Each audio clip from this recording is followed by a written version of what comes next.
미국 중앙은행인 연방준비제도가 4년 반 만에 기준금리를 인하했습니다. 0.5%포인트를 한꺼번에 내리는 이른바 B컷을 결정했는데요. 우리나라를 포함한 세계 경제는 물론 이제 40여일 정도 남은 미국 대선에도 영향이 불가피할 걸로 보입니다. 워싱턴을 연결해서 자세한 소식 들어보겠습니다. 정강현 특파원, 그동안 미국은 고금리 정책을 유지해 왔는데 코로나 이후 금리 인하 4년 반 만이죠. 그렇습니다. 연준은 코로나 기간 이후 물가가 치솟기 시작하면서 2022년 3월부터 지난해 7월까지 22년 만에 가장 높은 수준인 5.25%에서 5.5% 수준까지 기준금리를 차례로 올렸고 8번 연속 동결하면서 고금리 기조를 유지해 왔는데요.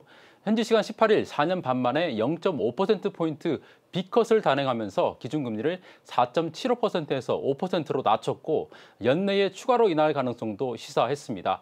이 때문에 오늘 연준의 결정은 고금리 시대에 막을 내리겠다는 신호로도 해석되고 있습니다. 네, 0.25%포인트 내릴 수도 있었는데 0.5%포인트 한꺼번에 내리는 이른바 B컷을 결정했는데 시장의 예상과는 달랐던 건가요?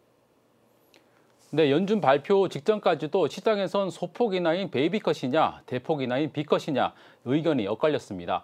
결국 연준은 경기 침체 가능성에 선제적으로 대응하기 위해서 과감한 베팅을 한 것으로 보입니다. 현재 미국 경제가 전반적으로 안정적이고 고용과 인플레이션 지표 또한 위험 관리를 균형 있게 할 수 있다는 판단에서 B컷 결정을 내렸다는 게 연준의 설명입니다. 파월 의장 이야기 직접 들어보시죠. The labor market is actually in solid condition, and our intention with our policy move today is to keep it there. You can say that about the whole economy. The U.S. economy is in good shape. It's growing at a solid pace. Inflation is coming down. The labor market is in a strong pace. We want to keep it there. That's what we're doing. 미국 대선이 40일 정도 남았죠. 정치적인 파장도 있을까요? 네, 파장이 예상됩니다. 우선 파월 의장은 경제 상황만 고려했단 말로 정치 개입 주장엔 선을 그었습니다. 들어보시죠.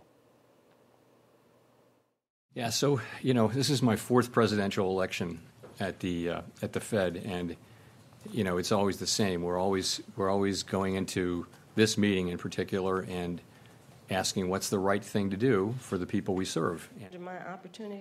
하지만 이런 공식 입장과는 무관하게 대선 판세에 미치는 영향은 불가피한 측면이 있습니다.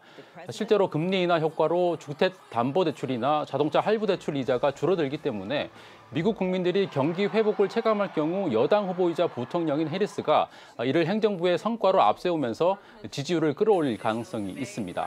공화당 트럼프 후보가 여러 차례 11월 대선 전에 연준이 금리 인하 결정을 내리는 건 정치 개입이란 취지로 경고해 온 것도 그 때문입니다. 아직 트럼프의 반응은 전해지지 않고 있는데 향후 유세 등을 통해서 연준이 해리스를 돕기 위해 의도적으로 금리 인하에 나섰다는 주장을 펼 가능성이 커 보입니다. 지금까지 워싱턴에서 JTBC 정강현입니다. 아침엔 앵커 정재우입니다. 지금 이 기사 가장 먼저 매일 아침 7시 반에 보실 수 있습니다. JTBC 뉴스 채널을 구독해 아침엔과 하루를 시작하세요.